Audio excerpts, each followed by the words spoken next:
Now, this is a video I didn't expect to be making, but one of the worst things that has ever graced humanity is now getting a sequel, and that is Fyre Festival. Now, if you don't know what Fyre Festival is, you're probably 5 years old or younger because everyone a fair few years ago was talking about it. For example, Internet Historian did a video on it, and it was really good, just breaking down absolutely everything, but I'll try and give the quick TLDR. Basically, there was an investor called William McFarland, and he looks like such a happy guy. You can see in all the pictures, maybe not the one where he's got a court date and he had to go to jail. Probably not that one. And by the end of Fyre Festival, thousands of people were disappointed, and also $27 million was scammed out of investors. So originally, this started as a business venture with William McFarland and the rapper Ja Rule. So they promoted Fyre Festival to basically be this luxury festival, something that millionaires would go to, and it'd be in the Cayman Islands where Pablo Escobar was. Promotion started in 2016, and they went all out. I think at one point they even paid like Kim or one of the other Kardashians $250,000 just to make a single Instagram post about it. That's how much budget they were willing to burn here, probably because it wasn't their money. There'd be beaches, gourmet food, musical talent from like A-list stars, and again, like I said, it'd be in the Cayman Islands, or Fyre K, hence why the name Fyre Festival. But the problem is, when people turned up, the first thing they noticed is it wasn't Norman Cay in the Cayman Islands. It was actually Great Exuma, an island with a population of around 7,000 people already living there. On an island, that's a lot of people, so that privacy aspect was just completely out the window. So around 500 people actually pulled up to the event, and they didn't account for that many people, so they ran out of food. And when they ran out of food, they just started handing out alcohol.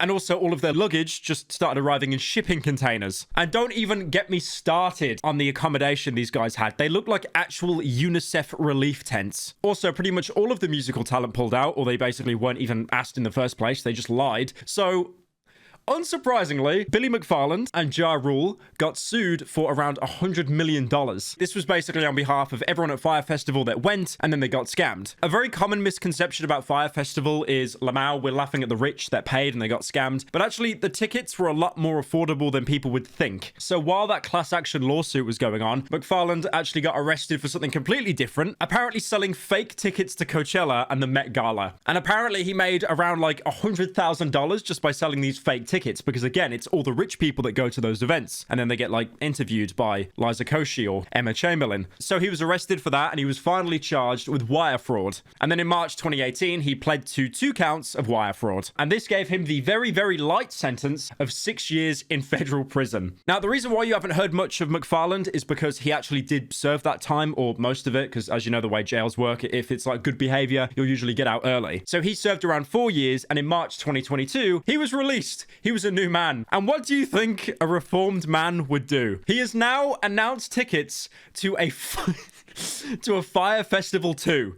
What's up, guys? This is a big day, because as of right now, Fyre Festival 2 tickets are officially on sale. Now, I just gotta say, the absolute cojones on this man to even try a Fyre Festival 2 after it basically landed him like over 4 years in prison. Also, the fact that there are multiple interviews of, for example, his business partner, Ja Rule, just coping in meetings. Like, there's one recording that I love to go back to, and he sat there in a room going, "That's not Fyre Festival, that's not fraud.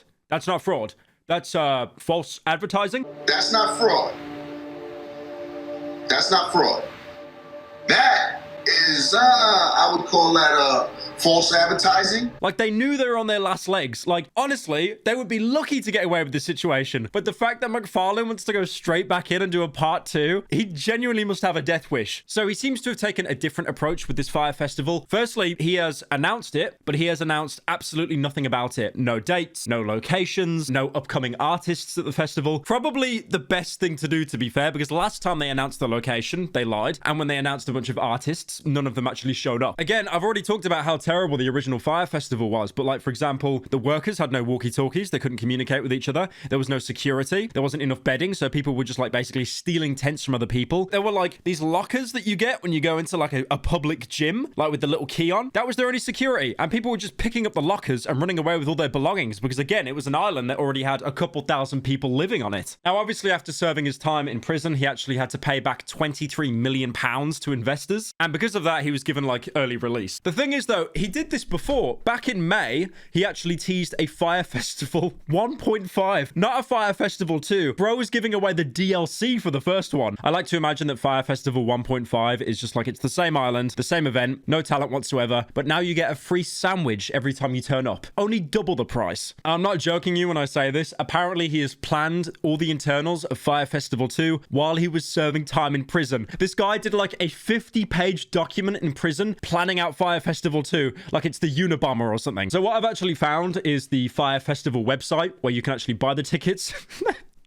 Already sold out. The thing is, what people don't understand is it is so obvious this time around that the amount of people semi-sarcastically buying the tickets, like you're not going to have holiday makers or celebs there. I guarantee you more than 50% of the people turning up to that Fire Festival are going to be YouTubers being so scrupulous to try and find any kind of problem with the event. So there is a date now, apparently, the 6th of December, 2024. I could not imagine a worse place to be stranded near Christmas. So yeah, they did like a 100 ticket limited run and that pretty much sold out on the day. Again, I'm guaranteed that that was people buying it ironically just so they could make content out of it. I'm not sure how much these tickets were. To be fair, the original Fire Festival tickets were somewhat affordable. I mean, I think they're around like 1,000 or something in total. But then you've got the Fire 400 tickets for, Jesus, this is like a Patreon. This is actually like a Patreon tier list. You get like a Discord role server or something. $799. The Fire Starters, $1,200.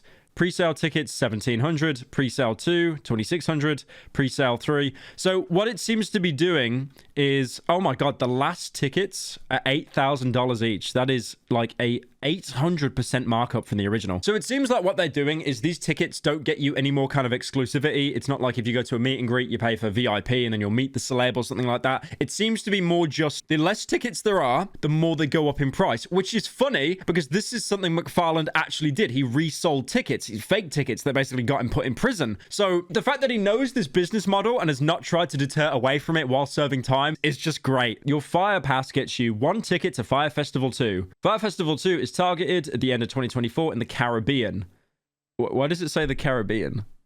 It doesn't even say like what island. It just says oh, there's a little asterisk. That's not good. That's not good. That's not, where's the asterisk?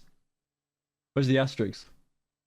They didn't even... Fire Festival 2 date is subject to change, pre-events and pop-ups to be announced, but Fire will host a minimum of 4 events prior to Fire Festival 2. Oh no, boys, actually I was wrong. You get yourself the VIP access. VIP pass to Fire lead-up events and Fire pop-ups. Oh my God, you know what that means? We can buy a Fire Festival t-shirt, guys. Thank God. I'm so happy about this information. VIP access to Fire experiences, including Fire... fights? Is that okay? So I thought that was flights. I thought they put you in a plane or something. Fire fights. So they're just ripping off what YouTubers are doing now, pretty much. Documentary and film screenings. Online community with Billy and team. Okay, they just said a Discord server without saying it. They have literally just said a Discord server there, which I'm pretty sure is the case. I also like the fact that the VIP pass that is like thousands of dollars more gets you access to the documentary. So you can basically just like watch Billy on the TV, like whack himself off saying how much of a success Fire Festival 2 was. Honestly, I'd do it.